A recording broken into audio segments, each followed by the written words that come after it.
नमस्कार। दिन भर की बड़ी खबरों में आपका स्वागत है। मैं हूं सुरेश सांचोरी और आज की बुलेटिन में बात होगी हाईजैक शिप के अंदर घुसकर मारकोच कमांडो की टीम की, जिन्होंने 21 क्रू सदस्यों को सुरक्षित बाहर निकाला। ज्यादा सर्दी पड़ने के कारण कुछ जिलों में कक्षा नर्सरी से 8वीं तक छुट्टी पड़ने की, चंद्रयान 3 की ऐतिहासिक सफलता के बाद इसरो को सूर्य मिशन में भी बड़ी सफलता मिलने की भी बात करेंगे। इसी के साथ बात करेंगे कांच का दरवाजा तोड़कर भागने वाले 8 आरोपी की, जो नशा मुक्ति केंद्र से फरार हो गए थे। लोकसभा चुनाव की प्लानिंग में जुटी कांग्रेस की, भगवान राम को मांसाहारी कहने वाले नेता के बयान की, छापेमारी के दौरान ईडी के अधिकारियों पर हुए हमले की और उसके बाद की अपडेट की, और इसी के साथ आगे हम बात करेंगे नए साल में होने वाली सभी राशियों में परिवर्तन की, और आज निकली गवर्नमेंट की बम्पर भर्तियों के बारे में भी बात करेंगे। देश में होने वाली अहम क्राइम खबरों की भी बात करेंगे और इस बुलेटिन के अंत में बात करेंगे आने वाले दिल्ली के बजट की। इसके अलावा और भी कई बड़ी खबरें हम आपको बताएंगे। इससे पहले एक नजर तमाम सुर्खियों पर। मालदीव सरकार ने पीएम मोदी और भारत के खिलाफ आपत्तिजनक टिप्पणी करने पर मंत्री मरियम शिवना, मालशा शरीफ और महजूम माजिद को सस्पेंड कर दिया है। मालदीव सरकार के प्रवक्ता मंत्री इब्राहिम खलील ने आज तक से कहा कि विवादित टिप्पणियों के लिए जिम्मेदार तीनों मंत्रियों को उनके पद से तत्काल प्रभाव से सस्पेंड कर दिया गया है। इस मामले में पूर्व मालदीव के राष्ट्रपति इब्राहिम मोहम्मद सोलिह की प्रतिक्रिया भी सामने आई है। उन्होंने कहा कि मैं सोशल मीडिया पर मालदीव सरकार के मंत्रियों द्वारा भारत के खिलाफ इस्तेमाल की जा रही घृणास्पद भाषा की निंदा करता हूं।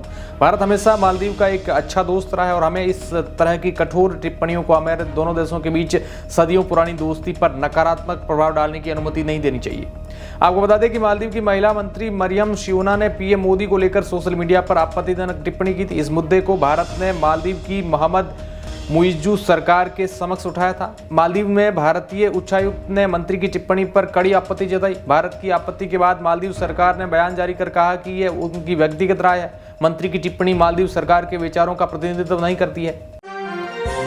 इजरायल जाने वाले श्रमिक रोजगारों की 23 से 30 जनवरी तक परीक्षा होगी। अलीगंज स्थित राजकीय औद्योगिक प्रशिक्षण संस्थान में होने वाली परीक्षा में 10,000 श्रमिक अभ्यर्थी भाग लेंगे, जिनकी परीक्षा इजरायल के परीक्षक लेंगे।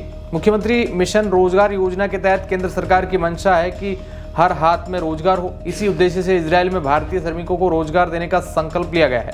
इजरायल सरकार व केंद्र सरकार के मध्य हुए अनुबंध के तहत 10,000 प्रशिक्षित अभ्यर्थियों को 1,37,000 रुपये प्रतिमाह वेतन दिया जाएगा। देश के प्रधानमंत्री नरेंद्र मोदी ने लक्षद्वीप का दौरा क्या किया कि इस केंद्र शासित राज्य में पर्यटन को नए पंख लग गए। All India tour and travel operator association के मुताबिक बीते 3 दिनों में उनके पास लक्षद्वीप को लेकर जितनी बुकिंग को लेकर कॉल आई है, उतनी आज तक कभी नहीं पहुंची है। अनुमान के मुताबिक अगले 3 महीने के भीतर बीते 3 दिनों से ही बहुत से लोग लक्षद्वीप जाने की बुकिंग करा चुके हैं। लक्षद्वीप का पर्यटन और स्पोर्ट्स विभाग भी अपने राज्य में आने वाले पर्यटकों के लिहाज से तैयारियों में जुट गया है। हालांकि लक्षद्वीप अभी भी हवाई मार्ग से सिर्फ केरल से ही जुड़ा है, इसलिए यहाँ पर पर्यटकों की उपस्थिति उतनी ज्यादा नहीं हो रही है। AITTOA ने मांग भी की है कि प्रधानमंत्री की विजिट के बाद अब देश के प्रमुख राज्यों से लक्षद्वीप सीधे तौर पर जुड़ेगा और वहां का पर्यटन बढ़ेगा। इससे मालदीव को भी एक झटका लगेगा, क्योंकि मालदीव में भी इंडिया विरोधी सरकार आ चुकी है, जो कि भारतीय सैनिकों को वहां से बाहर निकालने में लगी है। और जैसा कि मालदीव में अर्थव्यवस्था का सबसे बड़ा उनका हाथ टूरिज्म में है और उससे भी सबसे ज़्यादा टूरिस्ट इंडिया के आते हैं, तो ऐसे में लक्षद्वीप का तैयार होना उनके लिए एक बहुत बड़ी चुनौती साबित हो सकता है। वैसे इसे लेकर आपकी क्या राय है, कमेंट्स के माध्यम से ज़रूर बताएं। अगली खबर की तरफ बढ़ते हैं। चेन्नई में तमिलनाडु ग्लोबल इन्वेस्टर्स मीट 2024 में रिलायंस इंडस्ट्रीज के अध्यक्ष और MD मुकेश अंबानी ने कहा है कि स्टालिन के नेतृत्व में तमिलनाडु देश में सबसे अधिक व्यापार अनुकूल राज्यों में से एक बन गया है। इसलिए मुझे विश्वास है कि यह जल्द ही $1 ट्रिलियन की अर्थव्यवस्था बन जाएगी। रिलायंस ने पिछले कुछ वर्षों में तमिलनाडु के विकास में गौरव से भागीदारी की है। हमने राज्य भर में लगभग 1300 खुदरा स्टोर खोले हैं। हमने 25,000 करोड़ की रुपए निवेश किए हैं। साथ ही उन्होंने कहा कि जियो ने तमिलनाडु में 35,000 करोड़ रुपए से अधिक का निवेश किया है, जिससे डिजिटल क्रांति का लाभ राज्य के हर लोगों को मिला है। अब इसके रिलेटेड महत्वपूर्ण खबर यह है कि रिलायंस इंडस्ट्रीज के चेयरमैन और MD मुकेश अंबानी ने अपने वीडियो संदेश में कहा है कि रिलायंस में अत्याधुनिक डेटा सेंटर स्थापित करने के लिए कनाडा के ब्रुकफील्ड एसेट मैनेजमेंट कंपनी से और US आधारित डिजिटल रिलायंस कंपनी के साथ साझेदारी की है और इससे अगले सप्ताह ही खोल दिया जाएगा। रिलायंस ने तमिलनाडु में नवीनीकरण ऊर्जा और हरित हाइड्रोजन में नए निवेश करने के लिए प्रतिबद्धता जताई है। हम सतत विकास को बढ़ावा देने के लिए राज्य सरकार के साथ मिलकर काम करेंगे, जो पृथ्वी को जलवायु संकट से बचाने के लिए आवश्यक है।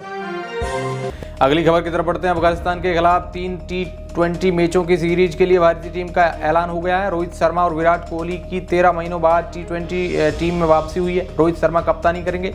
2022 T20 विश्व कप के बाद से न तो रोहित और न ही कोहली ने कोई अंतर्राष्ट्रीय T20 मैच खेला है। दोनों की वापसी से इतना तय माना जा रहा है कि आगामी T20 विश्व कप में ये खेलते नजर आएंगे। अनुभवी खिलाड़ी हार्दिक पांड्या और सूर्यकुमार यादव के अलावा ऋतुराज गायकवाड़ को चोट के कारण नहीं चुना गया है। आपकी जानकारी के लिए बता दें कि T20 सीरीज की शुरुआत 11 जनवरी को मोहाली में होगी। 14 जनवरी को दूसरा मुकाबला इंदौर में खेला जाएगा। उसके बाद तीसरा और आखिरी मैच 17 तारीख को बेंगलुरु में आयोजित होगा। जून में होने वाली T20 विश्व कप से पहले भारतीय टीम की आखिरी द्विपक्षीय T20 सीरीज है।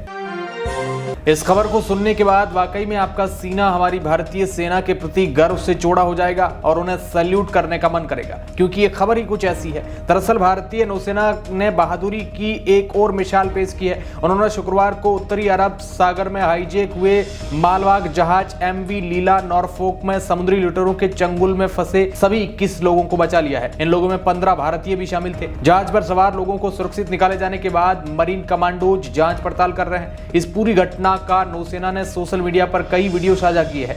वीडियो में कमांडो जहाज पर जाते और ऑपरेशन को अंजाम देते हुए दिखाई दे रहे हैं। नौसेना के मार्कोस कमांडो ने बताया कि सूचना मिली थी कि जहाज पर हथियार से लैस 5 से 6 लोग सवार हैं, जिनके बारे में कुछ जानकारी नहीं है। इस पर जहाज का पता लगाने के लिए तुरंत एक युद्धपोत, समुद्री गश्ती विमान P-8I और लंबी दूरी के प्रीडेटर MQ-9B ड्रोन को तैनात किया गया।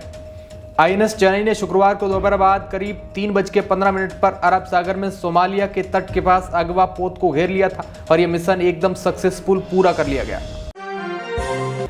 दोस्तों, चंद्रयान 3 की ऐतिहासिक सफलता के बाद इसरो को सूर्य मिशन में भी सफलता मिल गई है। शनिवार को आदित्य L1 लॉन्च अपने गंतव्य बिंदु लग्रेंज 1 पॉइंट पर पहुंच गया।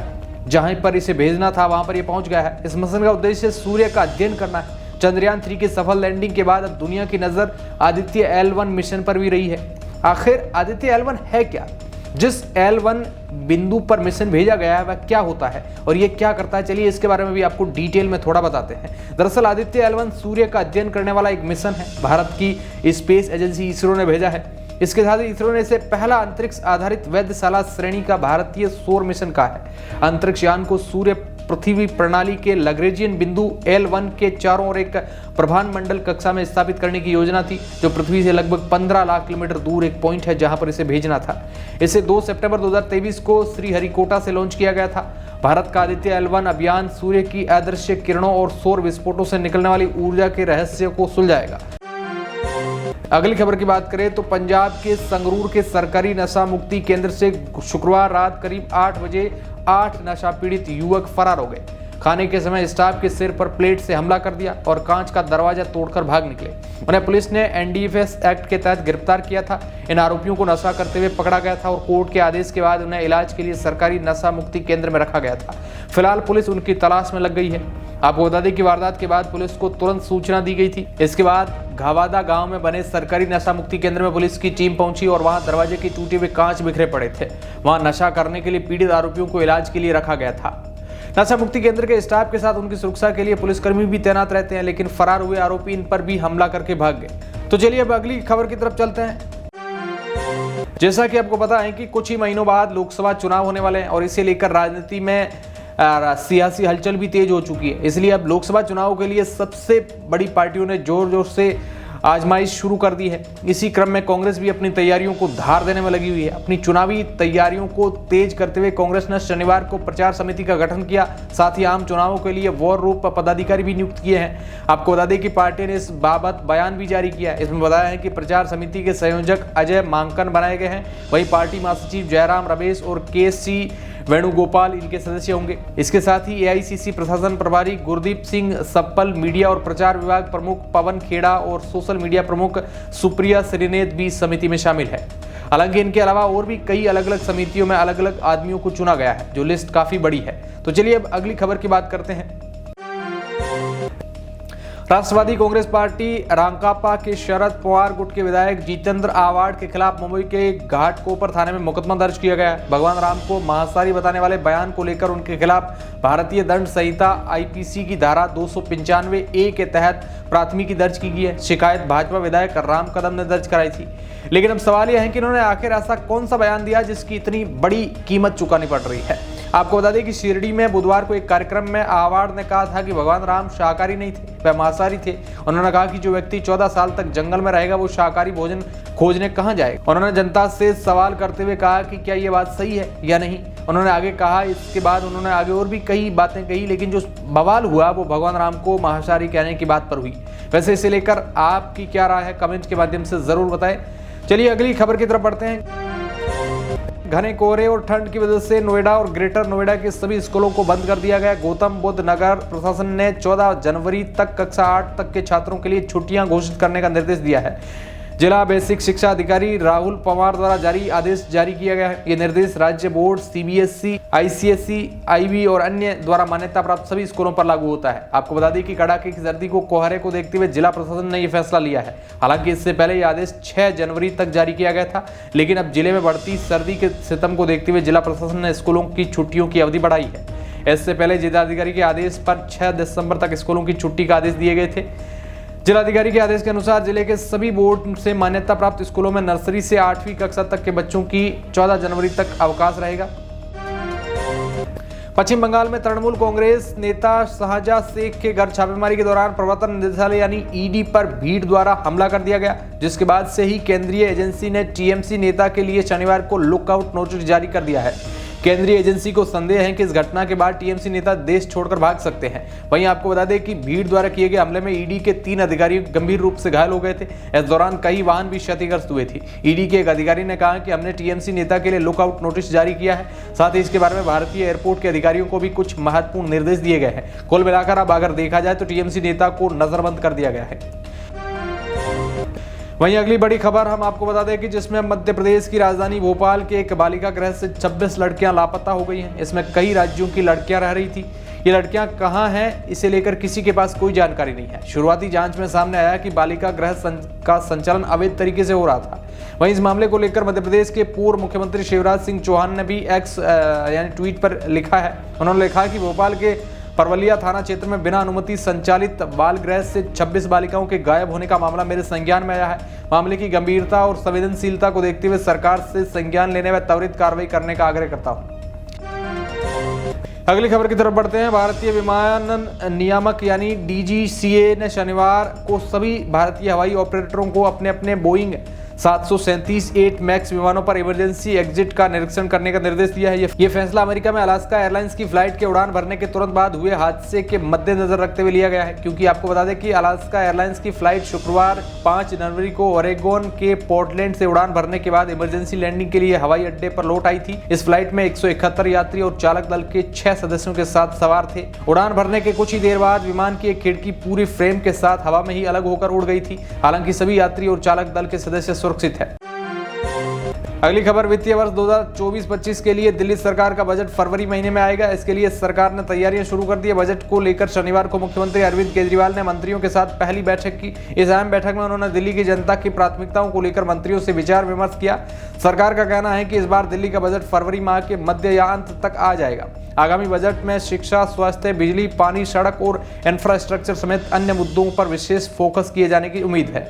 सीएम अरविंद केजरीवाल ने सभी मंत्रियों को बजट की तैयारी तेज करते हुए अपनी प्राथमिकताएं तय करने के निर्देश दिए हैं। अगले सप्ताह मुख्यमंत्री की अध्यक्षता में सभी मंत्रियों और अफसरों की बैठक होगी, जिसमें प्राथमिकताओं को अंतिम रूप दिया जाएगा। इसके बाद बजट पर दिल्ली के सभी हितधारकों से भी सुझाव लिए जाएंगे और उनके सुझावों को शामिल किया जाएगा। सरकार का कहना है कि यह बजट दिल्ली की जनता को कई बड़ी सौगात भी देने वाला होगा। शनिवार को हुई बैठक में पानी, सड़क, शहरी विकास और विभिन्न विकास कार्यों पर भी चर्चा हुई। इन सभी पर आगामी वित्तीय वर्ष में क्या प्राथमिकताएं होगी, ये तय किया जाएगा। सीएम ने संबंधित मंत्री से इन कार्यों के लिए आगामी वित्तीय वर्ष में कितने बजट की जरूरत होगी, उस पर गहन विचार किया। आप इन खबरों को लेकर क्या सोचते हैं, कमेंट के माध्यम से हमें जरूर बताएं। और इसी प्रकार की खबरों से अपडेट रहने के लिए आप आर मीडिया चैनल को आप इसके साथ जुड़ सकते हैं सब्सक्राइब करके। धन्यवाद।